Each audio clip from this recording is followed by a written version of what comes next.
आंध्र प्रदेशातील तिरुपती मंदिरात चेंगराचेंगरी 6 भाविकांचा मृत्यू तर 40 जखमी। वैकुंठ एकादशीसाठी ऑनलाईन बुकिंगची मागणी वाढल्याने तिकीट वितरण केंद्रावर गर्दी।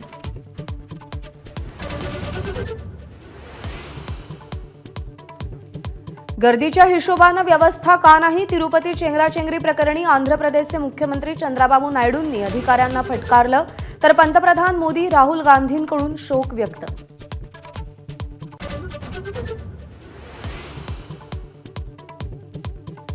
बीडमधील संतोष देशमुख हत्या प्रकरणाला 1 महिना पूर्ण।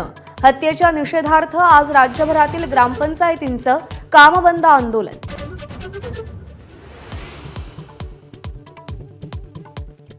सोमनाथ सूर्यवंशीच्या कुटुंबियांनी 10 लाखांची शासकीय मदत नाकारली।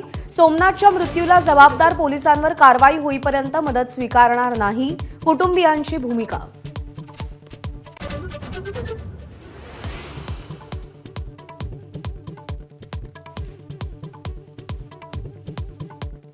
उपमुख्यमंत्री अजित पवारांनी दिल्लीमध्ये केंद्रीय गृहमंत्री अमित शहांची भेट घेतली। पालकमंत्री पदाचं वाटप आणि राज्यातल्या सद्यस्थितीवर चर्चा झाल्याची माहिती।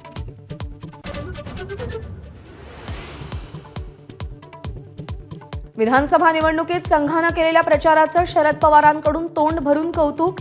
लोकसभेतल्या घवघवीत यशामुळे गाफील राहिल्याचीही कबुली दिली।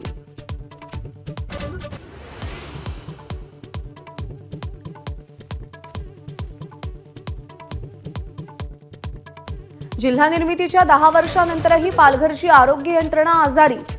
नवजात अर्भकाच्या उपचारासाठी पालघर ते जव्हार असा 80 किलोमीटरचा प्रवास करण्याची वेळ।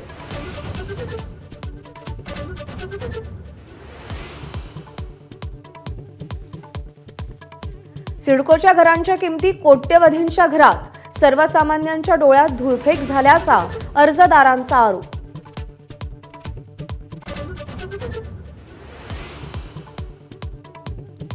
चॅम्पियन्स ट्रॉफी पाकिस्तानातून यूएईमध्ये हलवण्याच्या हालचाली। महत्त्वाची स्टेडियम सज्ज नसल्यानं तशी शक्यता। पाकिस्तानला 25 जानेवारीची डेडलाईन। आयसीसी पुढच्या आठवड्यात पाहणी करणार। एबीपी माझा, उघडा डोळे बघा नीट।